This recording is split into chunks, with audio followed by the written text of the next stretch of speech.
शिव महापुराण की कथा कहती है, भगवान शंकर का अनुमोदन कहता है कि आपकी जो भक्ति है, भगवान धन से, संपदा से या सत्ता से या वैभव से या दौलत से भगवान कभी नहीं रीझता। अगर भगवान को चाहिए तो तुम्हारा केवल निर्मल मन चाहिए, भगवान को और कुछ भी नहीं चाहिए, तुम्हारा केवल मन। उसके सिवाय भगवान तुम्हारे वैभव से, तुम्हारे पास में कितनी गाड़ी है, कितना बंगला है, कितना धन है, कितना वैभव है, कितनी सत्ता है, कितनी दौलत है, भगवान को उससे कोई मतलब नहीं। भगवान को अगर मतलब है तो केवल तुम्हारे मन से मतलब है। शबरी अम्बा के दरवाजे पर भगवान गए, क्या दिया शबरी अम्बा ने? भगवान को क्या प्रदान करा शबरी अम्बा ने? केवल एक झूठे बेर। और झूठे बेर के सिवा भगवान कुछ ले भी नहीं रहा है। अब तुम शंकर जी को क्या देते हो? अगर शबरी अम्बा ने भगवान राम को झूठा बेर दिया है तो आपने कौन सा अच्छी चीज दी थी भगवान को?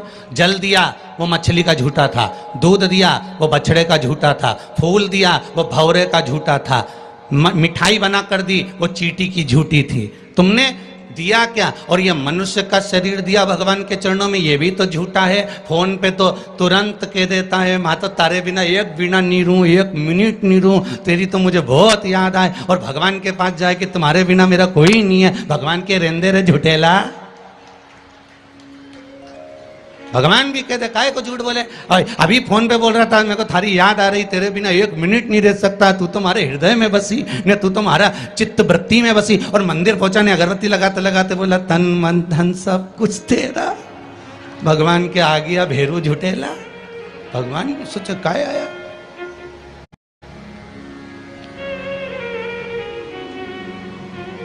अगर शबरी अम्बा ने झूठा बेर दिया है तो हमने कौन सी अच्छी चीज भगवान को दे दी है?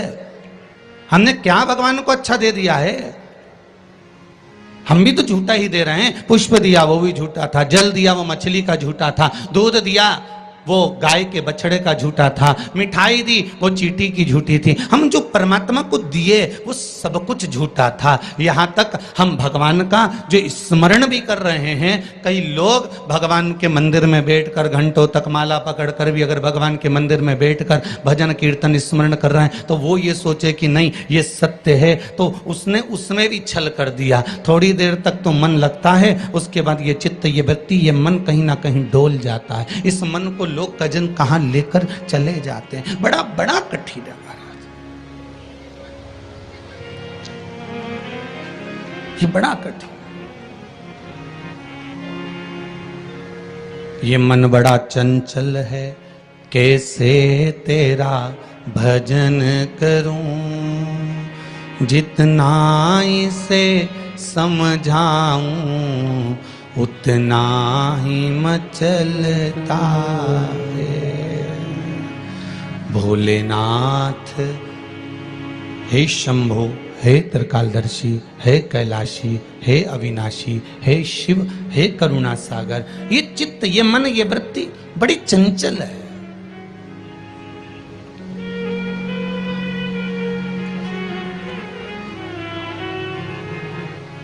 अगर ये मन, ये चित्त, ये वृत्ति थोड़ी भी परमात्मा में लग गई तो जीवन की सार्थकता हो गई।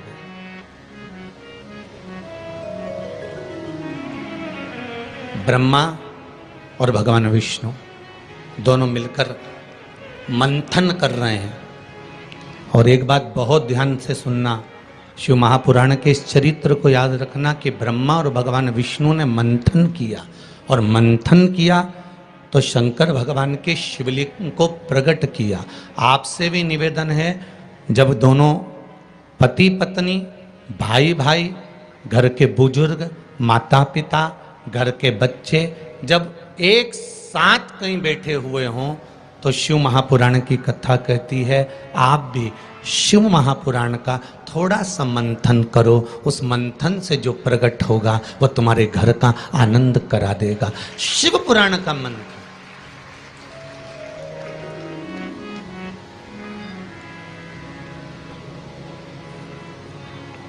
थोड़ी देर अपने माता पिता के पास में जाकर बैठा करो, थोड़ी देर जब घर से जाते हो तो अपने घर में जो मंदिर है, अपने घर में जो देवालय है, अपने घर में जो शिव जी हैं, अपने घर में जो राम जी हैं, अपने घर में जो ठाकुर जी हैं, अपने घर में जो कृष्ण हैं, अपने घर में जो देवता विराजमान हैं, आप उनके पास जाकर बैठकर फिर अपने गंतव्य की ओर अपने कार्य के लिए जाइए। और शाम को जब आओ तो पत्नी और बच्चों से, परिवार से बाद में मिलो।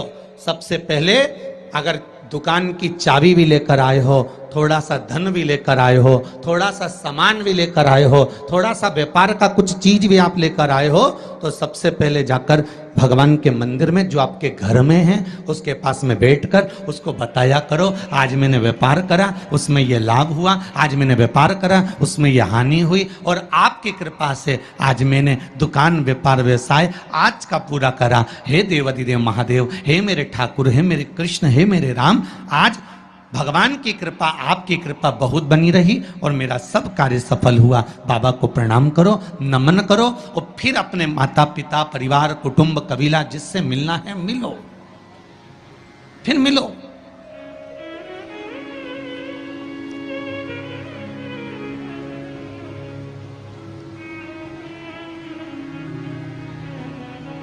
आज किसी ने एक प्रश्न किया था सुबह, गुरुदेव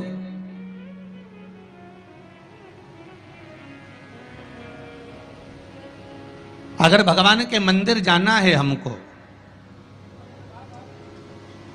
और शरीर में अगर कष्ट है, शरीर में अगर रोग है, शरीर में अगर बीमारी है, शरीर में अगर दुख है, शरीर में अगर कष्ट है, तो क्या नहाना जरूरी है?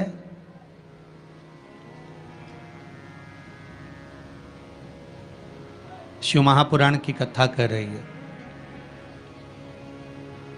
मत नहाओ, स्नान कर लो।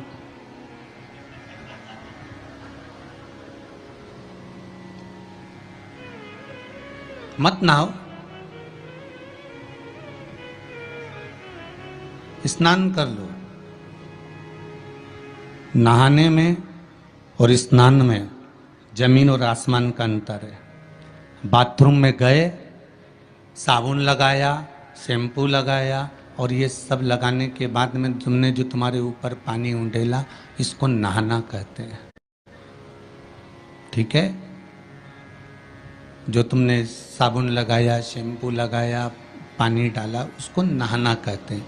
और मंदिर में गए अर्थात आप बाथरूम में ना जाकर भी सवेरे से उठे और उसकी भक्ति में लीन होकर दिल से उसको याद कर कर और मान लो मुंह धोकर भी भगवान के दरवाजे तक पहुंच गए तो उसको स्नान कहा जाता है। कर लिया ना बहुत। वो तो ध्यान रखना, जितना शरीर का वजन है,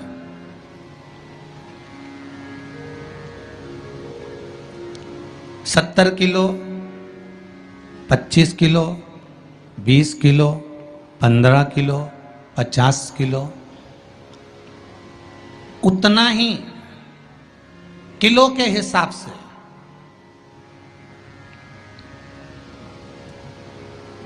दस किलो है तो ये मन में भाव लगा लेना कि मुझे दिन भर में 10 बार भगवान को धन्यवाद देना है कि तूने ये शरीर दिया, चित्त वृत्ति दी, ये मन दिया, ये बुद्धि दी, ये पूरा जीवन मुझे दिया, ये आपकी कृपा से मिला है, आपको समर्पित है और आप ही को दे रहा हूँ। 10 किलो के हो तो 10 बार आप भगवान को धन्यवाद दीजिए, 20 किलो के हो तो 20 बार धन्यवाद दीजिए, 80 किलो के हो तो 80 बार धन्यवाद दीजिए, 90 किलो के हो तो 90 बार धन्यवाद दीजिए कि ये आपकी कृपा से मुझे प्राप्त हुआ है।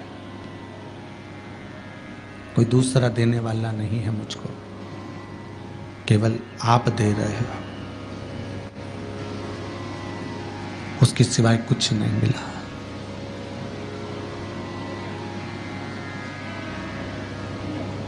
बड़ी मुश्किल से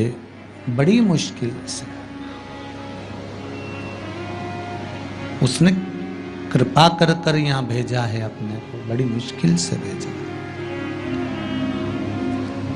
शंभो शरणे पड़ी मांगू घड़ी रे घड़ी, दुख काटो, दया करी निदर्शन। भगवान से प्रार्थना करते रहो, निवेदन करते रहो, उसके सम चरणों में जाकर धूप लगाते रहो, उसको नमन करते रहो, उससे विनती बार बार करते रहो कि तेरे बल पर जी रहा हूँ, तेरी कृपा से जी रहा हूँ, तेरी करुणा से जी रहा हूँ, उसके सिवा कुछ भी नहीं है महाराज। भगवान विष्णु और भगवान ब्रह्मा ने मंथन किया और भगवान विष्णु और भगवान ब्रह्मा जब मंथन करे तो उस मंथन में शिवलिंग प्रकट हुआ।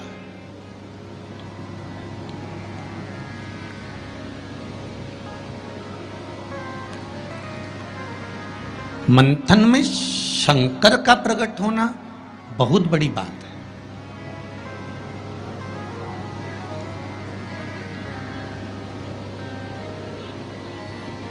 जैसे बात बात में शिवजी का नाम, शंकर का यश, शंकर भगवान का गुणगान, शंकर भगवान की भक्ति की बात आपके मुख पर अगर बार बार आ रही है ना, आप बार बार कह रहे हैं कि बड़ी कृपा करी साहब मेरा, मैंने तो पशुपति व्रत करा था और भगवान ने मेरा ऐसा कर दिया, मैंने भगवान को मूंग चढ़ाया था और भगवान ने ऐसा कर दिया, मैंने चावल चढ़ाया था भगवान को और भगवान ने ये कर दिया, मैंने भगवान को बेलपत्र चढ़ाया था, भगवान ने मेरा ये काम कर दिया, भगवान को मैंने धतूरा चढ़ाया था, भगवान ने मेरा ये काम कर दिया। आप बार बार शिव जी का यशगान गाते हो ना, यश गुण गाते हो, तो उसमें भी एक सुख का अनुभव होता है।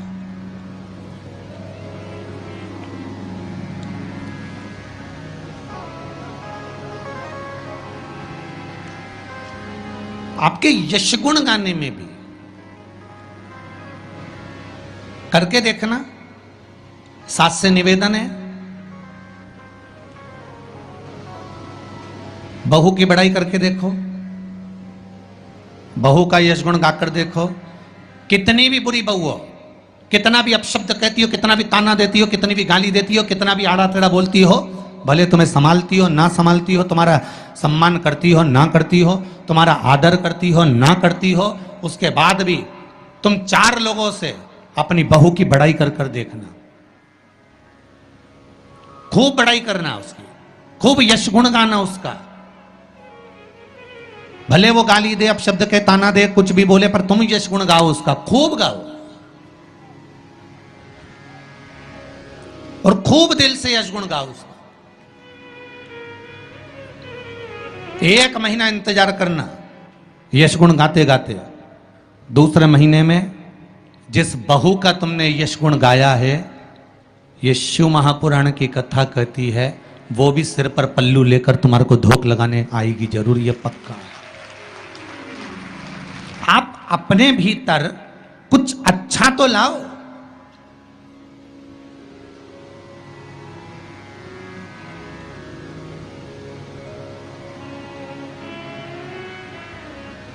कुछ अच्छा ढूंढने का प्रयास तो करो।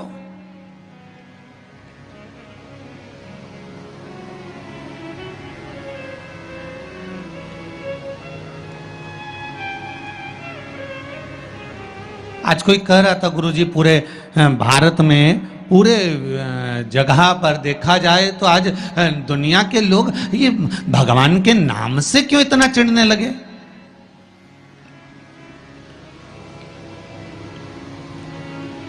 भगवान के नाम से, राम नाम से, शिव नाम से, कृष्ण नाम से, ये दूसरे लोग आखिर चिढ़ते क्यों? तो हमने कहा सीधी सीधी बात है कि रामचरितमानस में भी वर्णन आया कि जब जब रामचरितमानस में जब जब राम जी की सेना के लोग जय जय श्री राम चिल्लाते थे, तब तब जितने राक्षस थे वो सब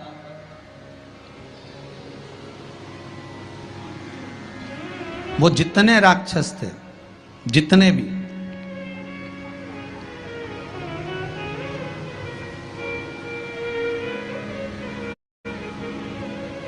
राम सेना के दल के लोग जब जब श्री राम चिल्लाते थे, जितने भी राक्षस थे वो सब भिनक जाते थे, सब भिनकते थे, सब गुस्सा करते थे, सब क्रोध करते थे। जब उस समय पर भगवान के नाम से राक्षस भिनक जाते थे, तो आज के समय के राक्षस भी तो जय जय श्री राम करने पे भिनकेंगे कि नहीं भिनकेंगे?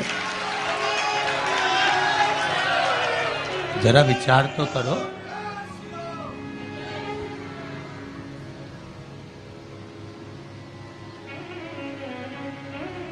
जब उस समय पर राम दल की सेना चलती थी और हनुमान जी ने धमक के, अंगद ने कूद कर रावण के सामने कह दिया था जय जय श्री राम, तो सारे राक्षस भिनक गए, सब को क्रोध आ गया,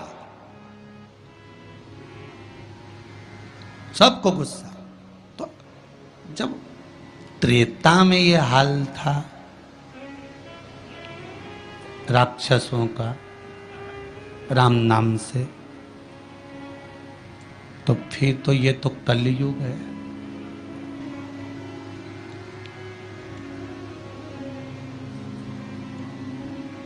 अब तुम राम बोलोगे तो थोड़ा सा तो भिनकट्टा छूटेगा ही इनके भीतर भी, थोड़ा थोड़ा तो आएगा। पर आग लगे बस्ती में, अपन रहो मस्ती में, जो ज्यादा भिनके नहीं तो उसको भिनकने दो। तुम तो जोरदार खजूर वाली चोटी बना के बिंदी लग तैयार होके भगवान के मंदिर जाओ और न राम नाम गुण गाओ, शिव का स्मरण करो, लोटा भर के जल चढ़ाओ, शंकर का भगवान का भजन करो। शिव की भक्ति में जितने जितने लग सकते हो उतने लगो, कुछ नहीं बिगड़ेगा। एक लोटा पानी जो भगवान शंकर को समर्पित करता है, मरने के बाद तुम्हारी औलाद तुम्हारा किसी पवित्र नदी में तर्पण करे ना करे, तुम्हारा शिव को दिया हुआ जल तुम्हारे खाते में पहुंच जाता।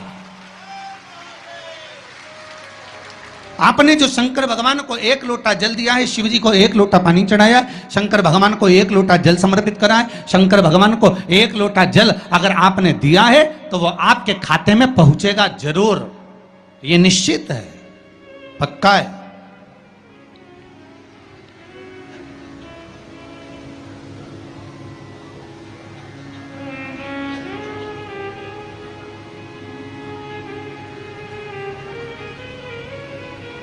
और शिव भक्ति के अनुसार, शंकर भगवान के अनुमोदन के अनुसार, पहले भी कथा में कहा, आज फिर कह रहे हैं, आप जब शंकर भगवान को एक लोटा जल समर्पित करते हो तो वो 33 कौटि देवताओं के हिस्से में चले जाता है, एक भाग पितरों के हिस्से में चले जाता है, एक भाग आहूतों के हिस्से में चले जाता है, एक भाग वाचुकों के हिस्से में चले जाता है। आपने जो भगवान को दिया वो धीरे धीरे धीरे धीरे धीरे धीरे धीरे बढ़ता चले जाता है, भगवान के दामों में पहुंचता चले जाता है।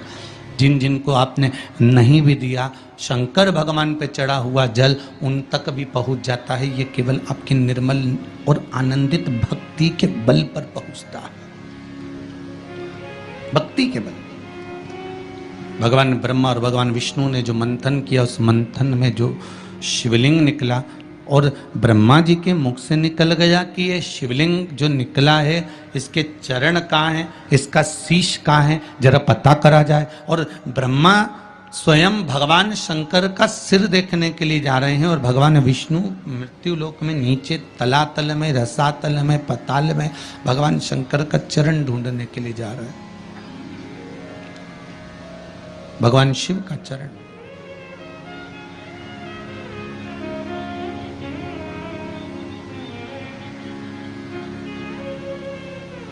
गए दोनों, वो ऊपर गए, ये नीचे गए देखने के लिए। कई लोग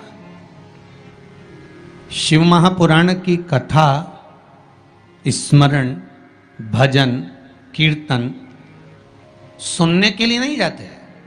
मंदिर में कई लोग भगवान शंकर पर जल चढ़ाने नहीं जाते हैं।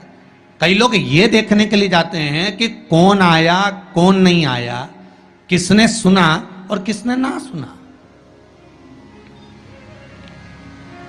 किसने धारण करा किसने ना करा।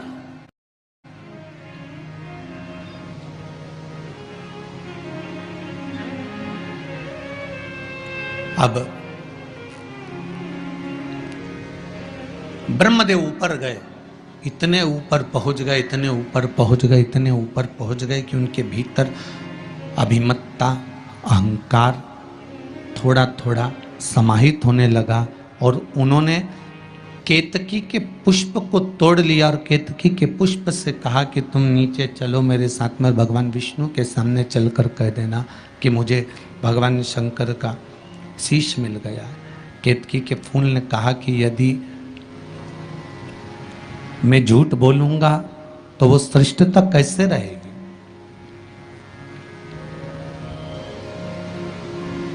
मेरे झूठ बोलने की श्रेष्ठता कैसे होगी। कौन मानेगा मेरी बात को। सामने से गौ माता निकल कर जा रही थी, गाय से कह दिया तुम चलकर कह दो कि तुम चलकर कहो कि भगवान ब्रह्मदेव को भगवान शिव का शीश मिल गया। गाय कहती है मैं क्यों झूठ बोलूं।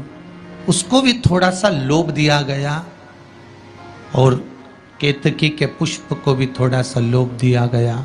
दोनों को थोड़ा थोड़ा लोभ प्रदान करा। और शिव पुराण कथा कहती है कि जब व्यक्ति के जीवन में थोड़ा सा लोभ उपज जाता है, थोड़ा सा लालच आ जाता है, तो फिर जीवन का किया हुआ सारा कर्म उसका बेकार हो जाता है। और वही हुआ है। केतकी के पुष्प के मन में ये लोभ जाग गया कि मैं ब्रह्मा जी के द्वारा सिंचित हो जाऊंगा, आनंदित हो जाऊंगा। और गाय के मन में ये लोभ जाग गया कि ब्रह्मा जी कह रहे हैं कि सबसे पहली रोटी आपको प्रदान कर दूंगा, तो ये लोभ ही तो जागा। कोई भी चीज करो,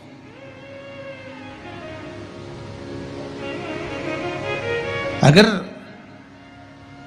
कोई सत्कर्म आप कर रहे हैं, थोड़ा सा अच्छा कार्य आप कर रहे हैं, भगवत भजन आप कर रहे हैं, कीर्तन आप कर रहे हैं, मंत्र जाप आप कर रहे हैं, स्मरण आप कर रहे हैं, नाम जाप यदि आप कर रहे हैं, तो वो लोभ से परिप्त होना चाहिए, बहुत दूर।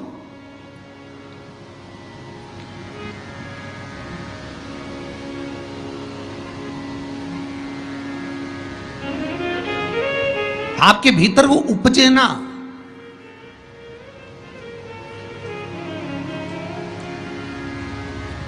फिर चाहे दुनिया के लोग कितना भी कहे ना, वो एक बेल बेचारा किसान का एक बेल कुएं में गिर गया।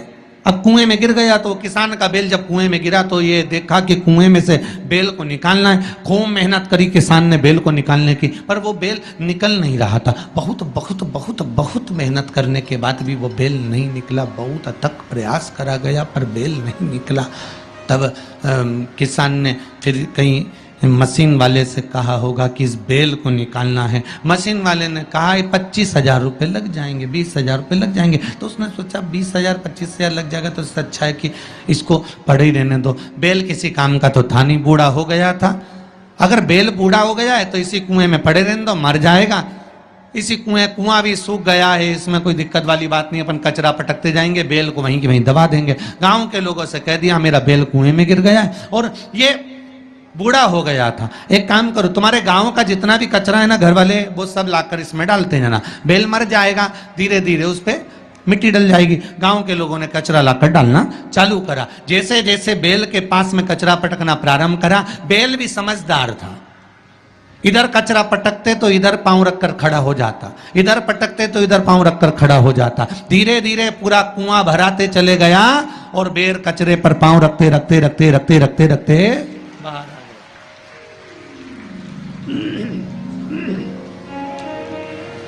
बेल कचरे पर पांव रखते रखते रखते रखते बाहर आ गया।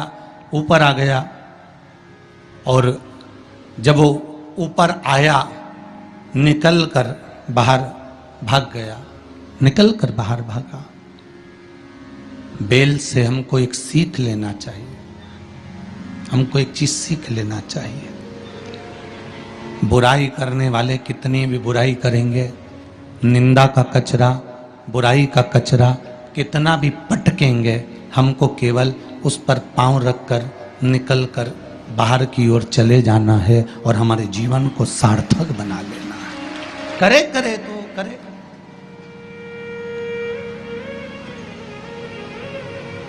अब शब्द कहने वाला कहता रहे, ताने देने वाला देता रहे, गाली देने वाला देता रहे, अपनी शिव भक्ति, अपना स्मरण, शंकर का अनुमोदन होता रहे, बस इसका ध्यान रखना। बैसाख के महीने में 9वीं तिथि को माता जानकी का प्रागट्य हुआ है पृथ्वी से।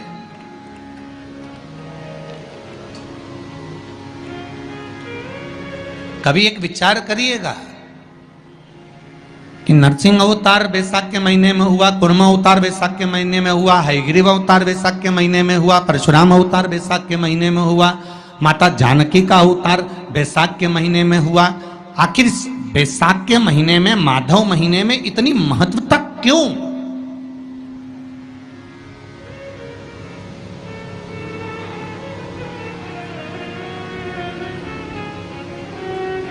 बैसाख के महीने में पड़ने वाली एकादशी, चतुर्थी, प्रदोष, अमावस्या, पूर्णिमा, शिवरात्रि, ये सभी इतनी महत्वपूर्ण क्यों हो जाती है?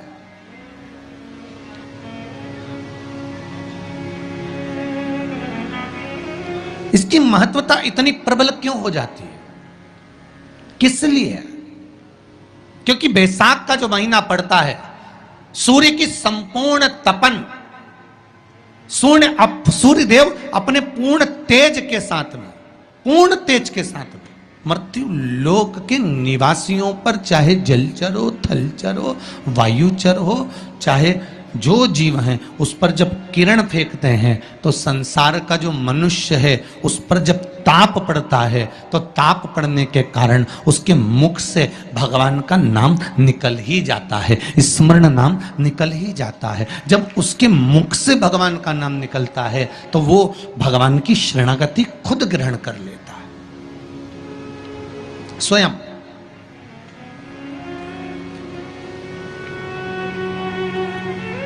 शरणागति ग्रहण कर लेना। बैसाख की पोथी पढ़ते हो आप लोग? आप में से अगर कोई पढ़ता हो बैसाख महीने की पोथी, तो उसमें एक वर्णन आता है,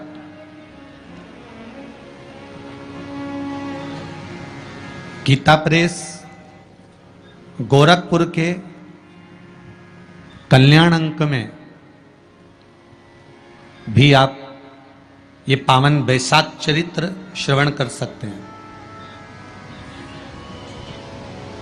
उसमें बैसाख महीने की पोथी में 10वें दिवस की कथा में 10वें अध्याय में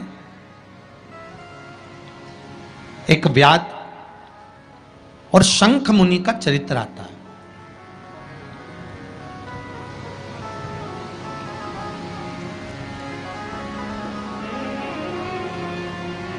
शंख मुनि एक बार निकलकर भगवान शंकर के मंदिर में जल समर्पित करने के लिए जा रहे थे, और शिव मंदिर की ओर जाते जाते जाते जाते जाते जाते बीच मार्ग में चलते चलते चलते चलते, और वो शंख मुनि जब शिव के मंदिर में पहुंचे, शंकर भगवान के मंदिर में जाकर उन्हें दर्शन किया,